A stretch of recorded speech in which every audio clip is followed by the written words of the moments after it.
Herkese merhaba. Ayşem'le Ne İzlediğin yeni bölümüne hepiniz hoş geldiniz. Hoş geldiniz. Evet, nasılsın Nevra Ayşem Savaşçı? İyiyim, teşekkür ederim Orçun Hoca. Sen nasılsın? Ben de iyiyim. Bu hafta ne izledik?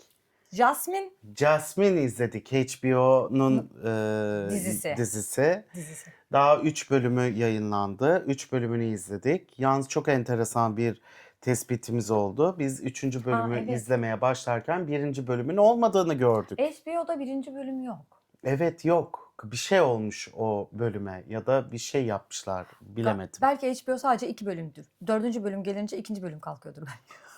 Yani bilemiyorum ya da yayınlayıp kaldıracaklar mı onu da bilmiyorum. O zaman el birliğiyle izleyin. Aynen. El birliğiyle izleyin. Bence izlenmesi gereken bir dizi olduğunu Evet. düşünüyorum. Bu coğrafyada yapılmış. Aslında çok hayat işçiliği, hayat kadını, escort, seks işçiliği yapan çok insanın filmleri ya da şeylerini izledik ama ilk defa bu kadar net, bu kadar gösteren, bu kadar nelere maruz kaldığını şekilde, sert bir şekilde, sert mi bilmiyorum.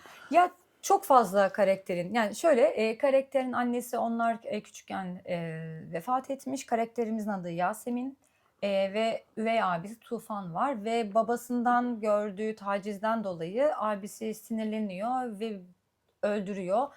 Ve bu kız 15-16 yaşındayken yanlış hatırlamıyorsam abisi hapishaneye giriyor. Evet.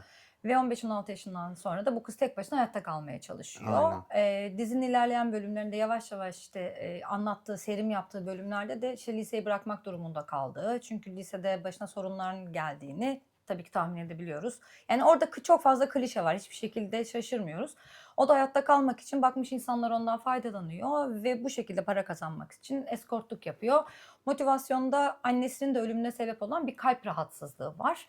Ve kalp nakli gerekiyor bu rahatsız ölmemesi için. Ve Aynen. parayı da bu şekilde kazanıyor. Hızlıca bir şekilde kazanması lazım. Ve işte abisi de içeri girdikten sonra bu şekilde hayatta kalmak durumunda kalmış.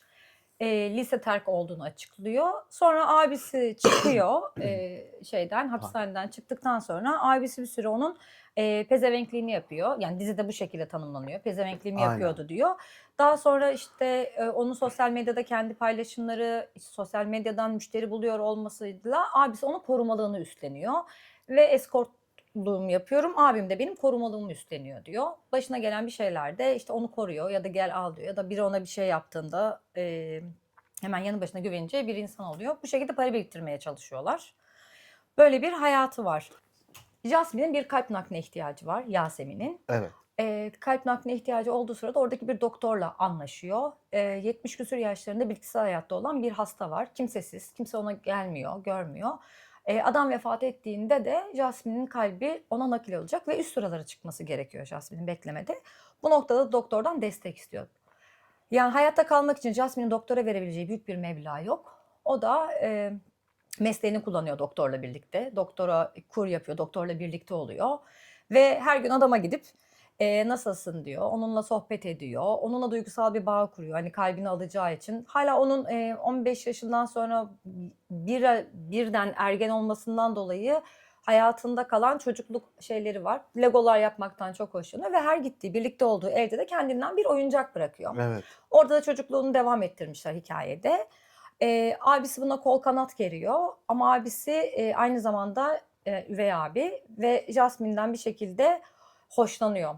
Yani Aşık aşık. deneyebilir miyiz ya da bir Saplantı.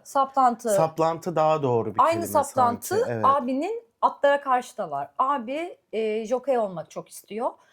Ama babasını öldürüp hapse girdikten sonra hapiste bir yaralama ya da bir arbede de bacağından yaralanıyor ve jokey olma fırsatını kaybediyor ve hemen bir para bulunup Jasmine'in hastane masrafları ya da vesaire karşılanması için de oynuyor, at yarışlarında Evet, bahise sürekli. giriyor ve eğer olmasaydı, bu kaza olmasaydı onun birlikte çalıştığı, jokeylik deneyimlediği, yaptığı bir atın çocuğu olan ata hayranlık duyuyor. Hadi kızım sen yaparsın kızım. Sen doğru düz jokey yapamıyor. Ah ben bir jokey olsaydım seninle nasıl olurdum? Seni ben şampiyon yapardım diyor. Sonradan öğreniyoruz ki buna bir duygusal bağ da kuruyor. Çünkü annesiyle birlikte at deneyimleri olmuş çocuğun. Çocuğun ismi Tufan'ın. O yüzden o da onu bir şey gibi hürmet ediyor annesinden kalan. Jasmine de onun ailesinden kalan bir şey. Böyle öyle bir saplantı. Ata da saplantılı, bakmıyorsunuz ata, temizlemiyorsunuz. Ayağında yara var, iyileşmiyorsunuz. Bu nasıl okey deyip bunu çok yüksekte yaşıyor. Jasmine'e karşı davranışları da o şekilde. Hatta bir kız arkadaşı var.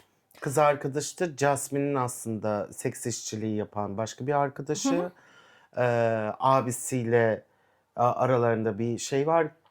Kız abisinden çok Evet. hoşlanıyor ve bunu dile getiriyor. O şey ağda sahnesi çok iyiydi ya. Evet. Kız nasıl utanıyor falan, böyle kırım kırım kırılıyor bilmem ne.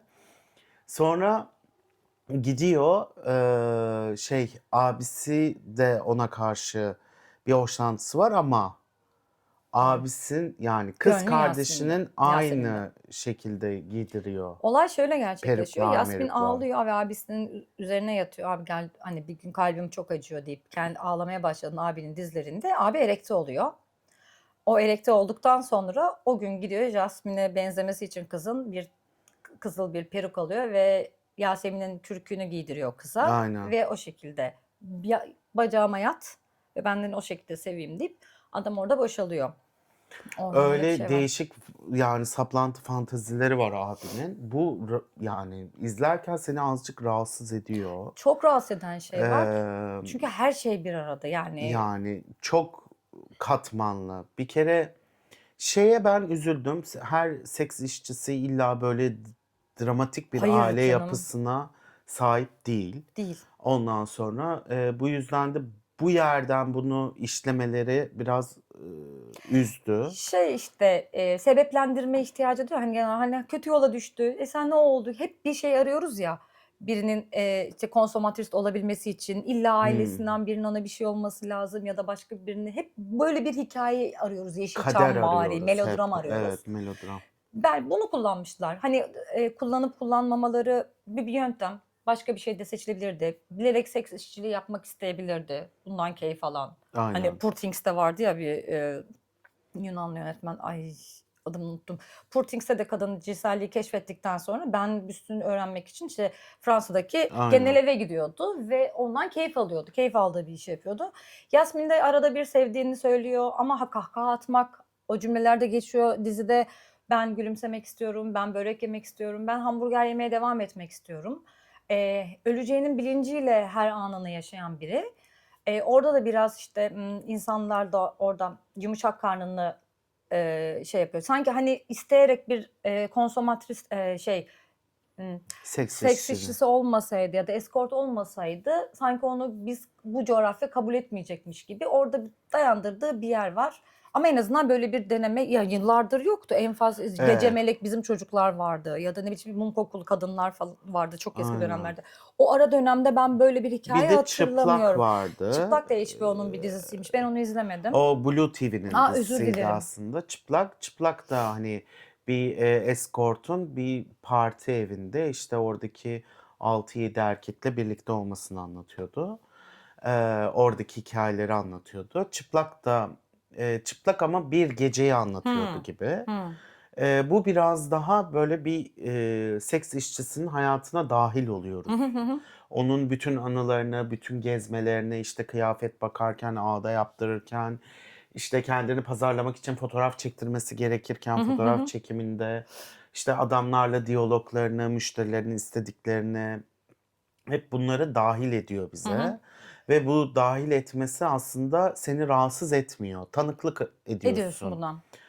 Bu tanıklık bence güzel yakalanmış bir Bildiğimiz bir şekilde. şey. Evet, bildiğimiz bir şey.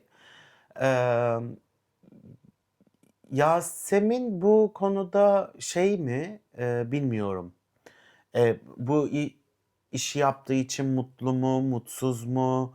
Hiç aslında hep çocukluğuyla ilgili bir duygusu var. Şu anla ilgili pek bir duygusu yok. Zevk alıyor musun diye sorduklarında hep zevk alıyorum diyecek. Zaten Öyle müşteriye açıklıyor. ne diyebilirsin Abisiyle ki? de konuşmasında da öyle bir şeydi. Ben de sevişmek de güzel bir şey diyor. Ama bunu isteyerek yaptığından mı Evet. yoksa Zorunlu olduğundan mı tam olarak net bir şeyimiz yok. Yani Aslında dramaturji olarak o kalbe sahip olması ve o parayı biriktirmesinin nedeni zorunlu olarak yaptığını şey yapıyor ama öyle bir hayat Zamanı sevinci yok. var Bir ki de bir para de aramak için, evet, iş zamanı da bulmak için, yok. o parayı biriktirebilmek için ve benim zengin insanlarla samimi olmam lazım. İşte çünkü o abisinin de sevgilisi olan kız ve onun ablası da seks işçiliği yapıyor ve zengin insanlarla birlikte olup hani tek bir müşterimiz olsun, yüksek para kaz, araba bile ayağına geliyor diye. O da diyor ki, diyor ben yoldan geçenle değil, günün sonunda zengin bir insanı bulmam lazım derken bir sebepten dolayı bir galeriye gidiyor. Galeride de bir adamla tanışıyor. Sebepten dolayı bir çift çağırıyor. Evet. Kadın da kuratör. Küratör, Ondan galerinin. sonra orada işte benimle gelir misin galeride ufak bir işim var seni de sonra bırakırım falan derken galerinin sahibiyle O adam galerinin tanışıyor. sahibi miymiş? Evet. Ha. Galerinin sahibiyle tanışıyor. Yaşlı bir Adam. amcamız. Sanırım ismi Koray, Evet. karakterin adı. Önder Selen'in canlandırdığı bir karakter. Adam da karısına benzemesini istiyor. Hatta bir kuaför ayarlıyor saçlarını boyatması için, kıyafeti yapması için. Adam, ben artık sevişemem, sadece birlikte olalım. Ben senin istediğin fantezileri gerçekleştireyim. Ben nerenini öpmemi istiyorsan onu yap deyip ikinci buluşmasında da kızın çok para ihtiyacı olduğunu söylüyor. Bulabilir misin? Bulabilirim. Sen benim için ne yapabilirsin bu para için diye bir açık kapı bırakıyor. Her istediğin her şeyi yapabilirim diyor Hı adam. hı. Birkaç telefon görüşmesi yapalım. Ben sana istediğim parayı kazandırırım diyor. Buradan anlıyoruz ki ufak telefon görüşmeleri ve büyük paralar olduğunu, illegal işe doğru gidiyor. İç Evet. bölüm yani Onun ilerleyenlerde sinyalini sanki veriyor. illegal işler gibi geliyor. Ee, Buradaki dizide işte sonrası ilk 3 bölümü izlediğimiz için bu şekilde konuşuyoruz. Sonra ben bu diziyi izledikten sonra Rütü'nün yasakladığı Evet. toplumsal ahlak, aile yapısını yasaklamasından sonra birkaç yoruma denk geldim ve belki bu kadar yorum yüksek ve tukaka edecek, şey yapacak, okları bütün bu diziye verecek, böyle bir dizi olmaz, lanet olsun gibi ahlakçı bir yerden gelmeselerdi belki ben diziye bu kadar tutunabilir miydim, öznel bakabilir miydim bilmiyorum. Bu dizi hani olumsuz yorumlarla diziyi daha fazla sahiplenmeme sebep oldu. Çünkü ahlakı yine iki kadının yani kadının iki bacak arasında arayan bazı Zihniyetle karşı erkekler karşıyayız. zihniyetlerle Aynen. karşılaştık. Yok efendim aile yapısını bozuyormuş. Yok efendim böyle işte geceler olur muymuş? İnsanların ailesinde böyle seksler olur muymuş? Aile içerisinde işte grup seks yapılır mıymış? Böyle bir şey yok efendim. İşte bu yaştaki kadın bilmem ne, aslında bu da kendisini escort olarak nitelendiriyor. Aslında bunun adı işte, bunları bitti herhalde değil mi? Aslında yaptığı o nasıl bir abiyle böyle bir enteresan ilişkiler falan. Yani hani var arkadaşlar, Sugar Var. Daddy bir şey var. Yani bu Sugar Mommy var, Sugar Sugar Mami Daddy Daddy var, var. Toy Boy diye bir şey Toy Boy ya, söyledik. şey vardı neydi? Yani bir Eee sürü çeşitli var Belgeseller tanımlar. var bununla ilgili. Üniversitedeki öğrencilere, işte kızlara, işte zengin adamlar kendilerini kapatma yapıyor, ev açıyorlar. Adnan Oktar var ya, zengin kızları Evet, düşüren. Adnan Oktar gibi Yani bir bu şey var. ülkede çocuk pornosu çok fazla izleniyor. Ya arkadaşlar, hükümette yani bir kereden bir şey olmaz deyip bir vakıftaki tecavüzü meşru kılıp meclisten onay aldı. Bunların hiçbir sesi çıkartılmadı.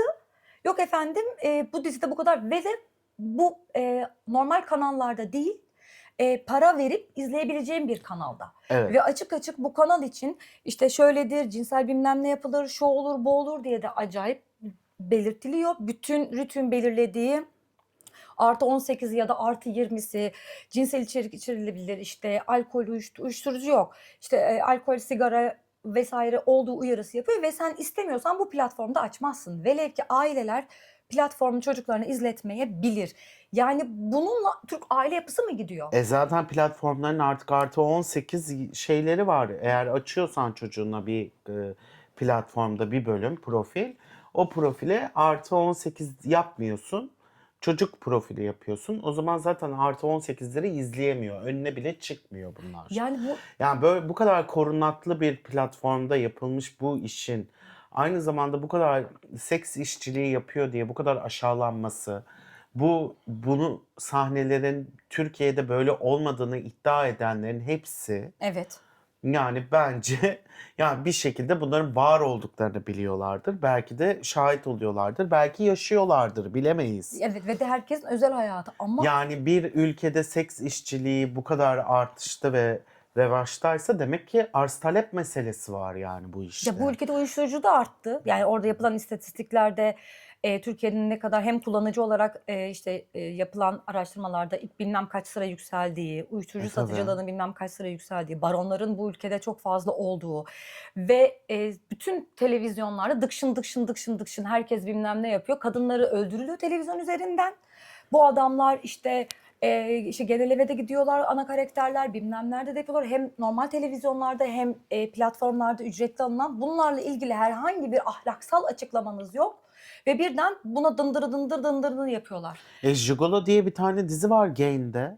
Evet. Ya onunla ilgili herhangi bir ahlakı düşürecek bir şey yayınlanmadı. Çünkü Ya neden? espri olunca mı Erkek olmuyor yani? yani seks işçiliğini erkek yapıyor. Ha. Erkek yaptığı için herhangi bir ahlaksızlık ya da işte bu dizi kaldırılsın, dizi kaldırılsın diye söylemiyorum. Ok da göstermek istemiyorum. Sadece çeşitlendirdiğim yani örnek olarak var. Erkek yapınca seks işçiliğini herhangi bir şey olmuyor. Kadın yapınca bu kadar üstüne gidilmesi bence ikiyüzlülüğün tam Evet. olarak karşılığını görmüş oluyoruz. Ki kaldı ki oyunculuk olarak da çok iyi oynanan bir dizi. Çok renkli oynanan bir dizi. Ben ilk defa izliyorum Yasemin'i oynayan oyuncuyu. Hı hı. Yani Asena hani Keskinci. Konservatuvar mezunu. yani bence gayet iyi O eğitim oynuyor. almasa da Oyuncular ne da çok olacak? iyi. Yani hani bunlara bakmamı engelledi benim buradaki sonrasında o yorumları okumama. Yani o kadar kaba bir dille eleştirilmiş ki yani ve çok affedersin yani milattan önce de ilk insanlarda da seks işçiliği var. Bunlar için renkli antik Yunan'da var. Var Yani var. yani yüzyıllardır olan bir şey seks işçiliği. Bu yani yokmuşçasına ya bu ülkede porno izlenmiyormuşçasına. Evet atıyorum açık sahneler olabilir, erotik sahneler olabilir ki ben nice erotik sahne biliyoruz biz. Yani daha fazla gösterilen sahneler biliyoruz yani. Çıplak kadın daha fazla çıplak gösteren sahneler, iç çamaşırlarıyla fotoğraflar çekildi diye mi bu mevzu? Arkadaşlar siz onlara bakıyorsunuz ya. Yani VPN'i kullanıp bu erkeklerin kendilerinin ya şey gibi bir şey oluyor. Kurban Bayramı'nda kurbanın kesilmesini görmek istemiyorum vahşet ama önüne et geldiğinde yiyorsun. Evet Ben gibi bir mevzuyu şey. görmeyeyim ama o şey yapsın. Abi barda kadınlara taciz ediliyor. Hiç kimsenin gıkı çıkmıyor ya. Ya biz Türkiye'de kadınlar yani bunlarla ilgili hiçbir şey yok. Yok. Ve bu kadın iş olarak yapıyor. Yani bedenini satıyor. Bu onun tercihi. Onun tercihi üzerine ahlaksal bir şey. Yani yakın zamanda translar hakkında bir sürü şey çıkartıldı. Trans bireyler açıkladı. Ben bazı isimleri söyleyebilirim denildi. Birden haberler dindi. Aynen. Yani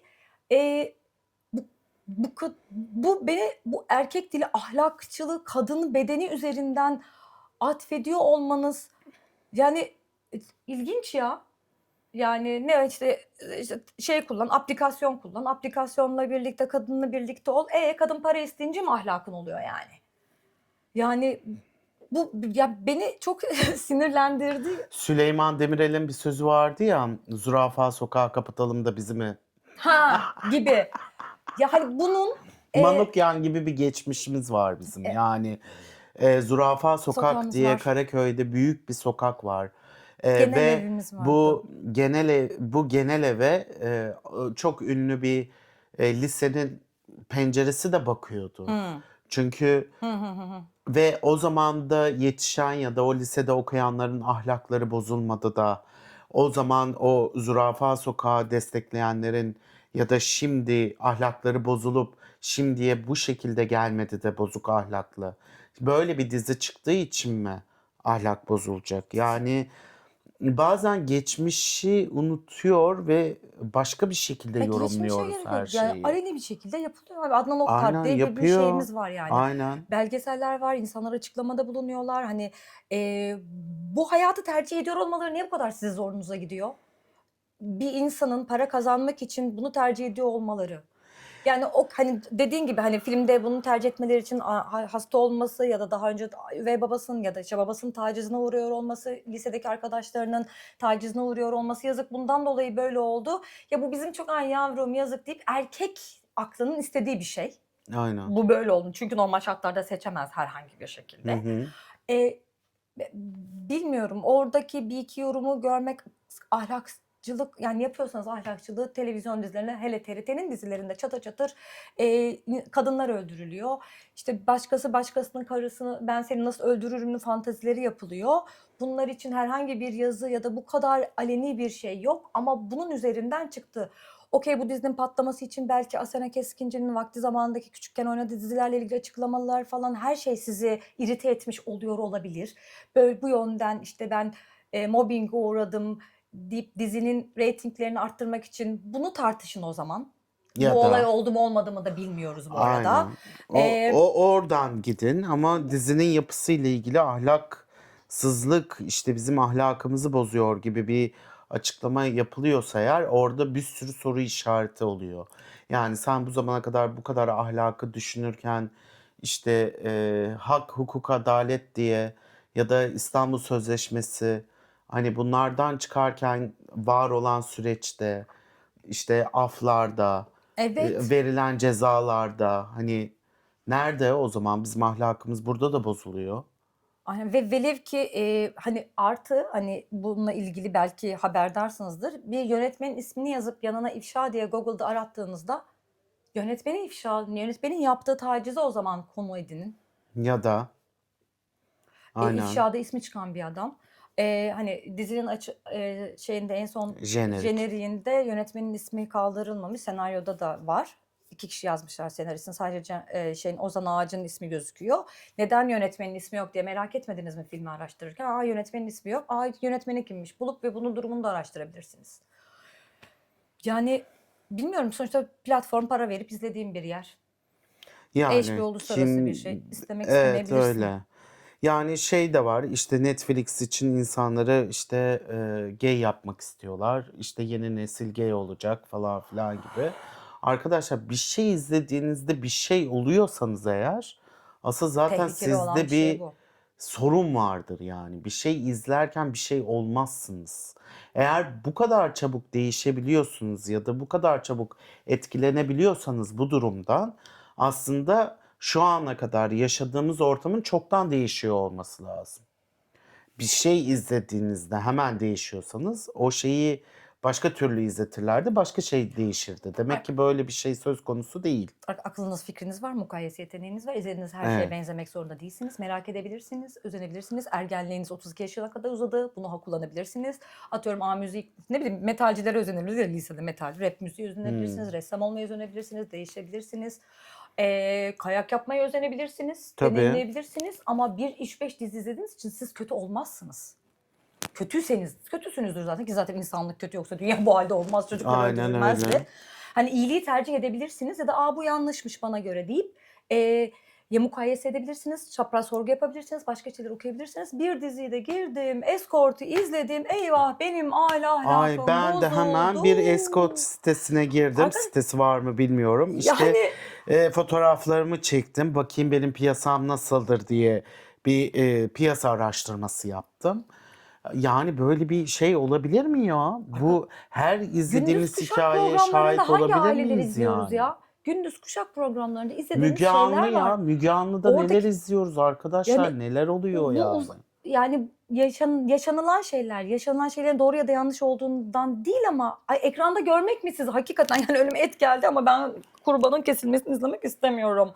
Yani çok korunaklı alanda kendinizi koruyorsunuz. Okey tamam ama bununla durun. Başkasına ok gösterip hedef göstermek, hele bir kadını göstermek ve kendisine böyle bir rol. Kendisine böyle bir rol yazılmış. Evet. O da çıkıp oynamış. Ve çok da güzel oynamış. Hakkını da vermiş. Duygusu da çok net geçiyor. Yaptığı o jargonlar da çok net geçiyor. Sanki o hayatta hakikaten var olmuş gibi bir şekilde yani rolü çok iyi giydirmiş üstüne. Yani bunları konuşmamız gerekiyor bizim çeşitlendirebilmemiz Ha ya için. da velev Ayrıca ki bu uç noktalardaki roller oyuncuyu çok kışkırtan Evet, rollerdir. besleyen roller. Besleyen rollerdir. Çünkü sizin karşınıza bir daha çıkamayacak biçimdeki rollerdir bunlar. Evet. Çünkü o kadar az yapılıyor ki. Biriktirdiğin Aynen. aksesuarları ya da deneyimi dökebileceğin, yelpazesini Aynen. geliştirebileceğin. Ve çok ağzını sulandıran rollerdir bunlar. Helali hoş olsun. Çok güzel oynamış. Çok, yani şu ana kadar izlediğimiz yapıda, dizinin yazım yapısında bazı ufak tefek şeyler olabilir. Yani göze batan, göze şey yapan, benim işte ilk başta dediğim gibi hani illa bu şekilde dramatize etmemize gerek yoktu bir Ama seks bu bir de işçisini. Evet, başlangıç. bu da bir tercih aslında. Ama güzel oynamışlar. Ya gömecekseniz dizide herhangi bir şey, bu böyle olmaz arkadaş. Doktoru gömün abi. Kız orada 24-25 yaşında ya da ne Evet. karakterin yaşını hatırlamıyorum. Kalp sırası bekliyor. Sonra birilerinden telefon geldi. Bekleme sırasında, organ nakli sırasına birinin araya biri girdi. Onun araya, onu birinci sıraya çıkartacağız ve 3. bölümün sonunda doktor tehdit ediliyor. Evet. Sen motora biniyorsun. Senin bir kariyerin var. Bakıyoruz arkadaşlıkların iyi. Hayırdır? Hayırdır doktor bey, yani bu nakil için bıdır bıdır. Bu daha ahlaksızlık. Siz kimin Aynen. yaşayacağına, parası olan yaşayacak. Kadın da çok normal para kazanmaya çalışıyor ve bu para içerisinde ne yapabilirse onu yapıyor. Aynen Yani öyle. sanki o bilmem nereden gelen kişi çok legal bir şekilde para kazanıyor. Büyük bir ihtimalle illegal. Çünkü tırnak içinde bir mafyavari bir geliyor. O polisle tehdit ediliyor. Aynen. Yani organ mafyası diye bir gerçek var ya ülkede de, hani haberlere çıktığı için. Yani Aziz gene çok güzel oynamış. Kendi gibi cennetlik bir rol oynamış Aziz. Aziz Caner'inden doktor Doktoru olan. Hani o ikilemde kalmanın, yani işte parası olan yaşayacak. Bu ülkenin işte gerçekten dizi, para kazanmak için her işi yapabilirsin. Hepimiz bir şeyler yapıyoruz. Kız bu role girmiş. Doktor da hayatta kalmak için bu tür ahlaksızlığa evet demek durumunda kalıyor ve bu Türkiye'nin de gerçeği. Aynen öyle. Neyse ya, sonuçta Aynen. hayırlı uğurlu olsun. Umarım Jasmine sonuna kadar filmimiz, izleyebiliriz dizimiz. diziyi. Bakalım daha devamında neler olacak. Neler olacak, nereye Aynen. kadar gidecek. Bugünlük bizden bu kadar Bu kadar. diyorum Osman. Çok gülüp eğlenmedik ama. İçimizi döktük. Evet ya. Ahlakçılık dedik. Ahlaksızlıkları söyledik. Bize göre tabii ki de var olan şeyler. Aynen. Efendim, haftaya görüşmek üzere. Kendinize dikkat edin. Ocak ayınız şahane geçsin Geçsin. diyoruz. Bay bay. Bay